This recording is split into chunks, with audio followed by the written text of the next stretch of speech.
Leanderson Lima na área. Galera, se você acha que só tem agito no Festival Folclórico de Parintins nesse final de semana, você está redondamente enganado, porque nos bastidores do futebol amazonense a temperatura está alta, o bicho está pegando. Sim, está pegando mesmo, e até porque o Manaus FC, o Gavião do Norte, acabou de anunciar a demissão do técnico Evaristo Pisa. Essa decisão ela vem depois de mais um revés da equipe amazonense, dessa vez jogando fora de casa contra o Botafogo de Ribeirão Preto.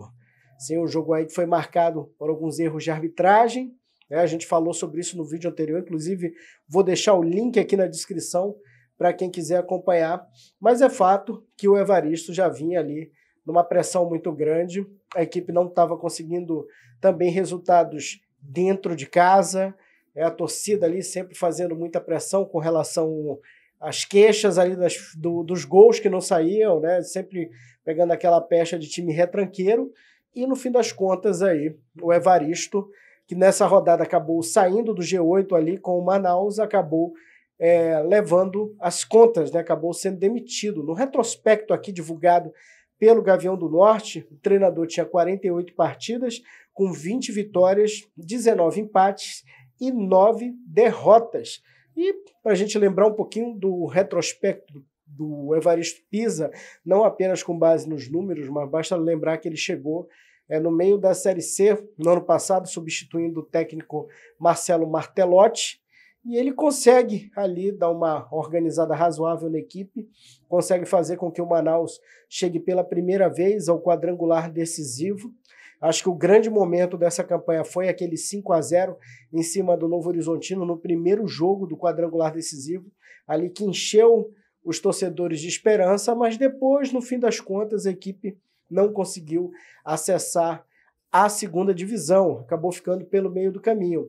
E uma das queixas que eram gerais naquele ano passado, né, com aquela equipe, é que o Manaus não conseguia se defender, né? Às vezes a equipe fazia um gol, como aconteceu, por exemplo, naquele jogo contra o Ipiranga, lá em Erechim, a equipe faz um gol com Guilherme Pira e nessa sequência acaba sofrendo um gol, um empate ali que custou com certeza ali uma chance boa de acesso para o Manaus FC. Então, nesse ano, na virada para 2022, o Evaristo continuou no comando da equipe. Dessa vez aí teve carta branca aí para ajudar a montar o elenco. E uma coisa, pelo menos, ele conseguiu fazer. Ele conseguiu arrumar o sistema defensivo. Entre os méritos do treinador, tá a conquista do campeonato amazonense, que vão combinar, né, com a estrutura que o Manaus tem, com a capacidade de investimento que a equipe tem em relação às outras equipes.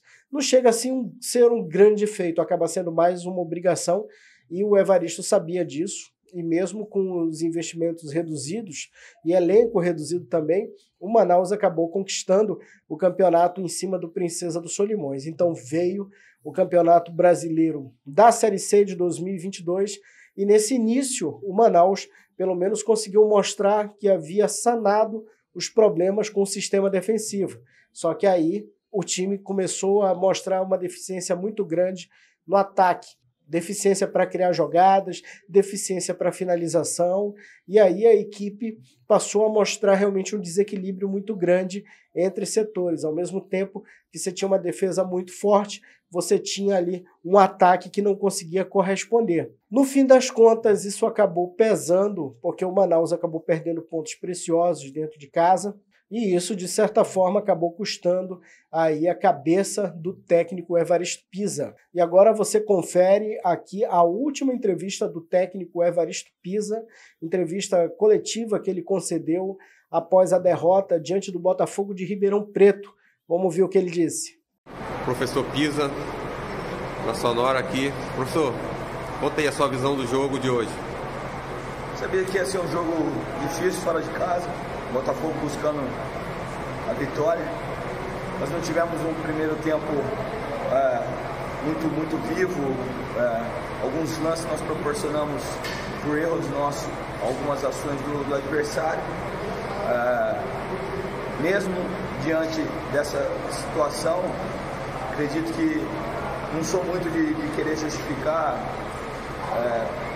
por responsabilidade na arbitragem, mas acho que foi nítido, quem acompanhou o jogo pela televisão viu e foi comentado isso, a ação da expulsão, acho que foi muito ríspida naquele momento, poderia ter uma interpretação diferente, e alguns critérios também, que antes, no lance desse, o Rosa tinha escapado de uma transição, o defensor do Botafogo fez uma falta e ele não puniu com o amarelo, depois ele deu um amarelo lá pro Raine, deu pro Paulo, foi minando a gente, e nesse lance primeiro do Neto Costa ele já deu um vermelho direto, achei que ele poderia ter advertido com o amarelo.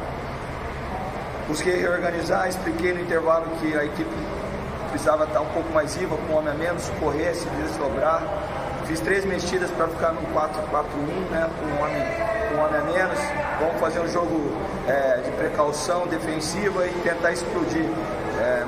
Pensando que depois dos 15 eu ia ter a estratégia que eu tive contra o Brasil de Pelotas, com os extremos de velocidade numa baixa e tentar incomodar o Botafogo. E aí mais um equívoco dele, um pênalti inexistente, né? Ridículo isso é ridículo.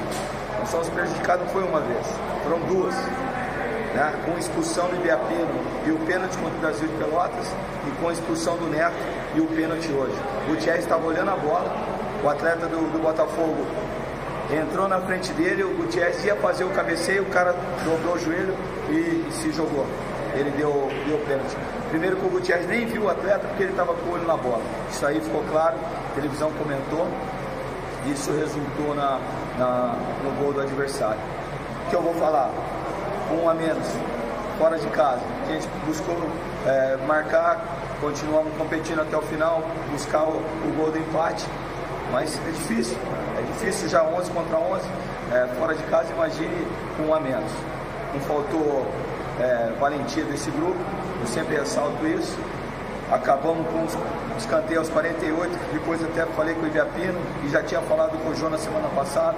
Os caras apreensivos, o Paulo Bar gritando, cuidado, cuidado, última bola, a gente vai e desperdiça, atravessa a bola do outro lado do campo, acaba desperdiçando uma chance para a gente fazer o gol no momento de tensão do adversário. Isso a gente precisa valorizar qualquer bola. Então, acho que o jogo foi mais ou menos isso, e agora é entender que a gente precisa fazer um jogo grande dentro de casa contra o Ferroviário, buscar fazer a vitória, recuperar essa derrota, continuar trabalhando. E é lamentável, infelizmente é lamentável. O vestiário aqui, os atletas inconformados com essa situação mais uma vez, mas é resgatá-los e motivá-los para fazer um grande jogo no sábado. Obrigado, professor. Você percebe ali que o discurso do Pisa, né, muito calcado em cima dessa questão da arbitragem, poderia ter sido realmente uma boa defesa para o treinador se não fosse o histórico. Como eu falo no vídeo anterior, que eu deixo o link aqui embaixo para vocês conferirem, o time hoje sim foi prejudicado pela arbitragem, mas é nítido que a equipe não vinha conseguindo desenvolver um bom futebol.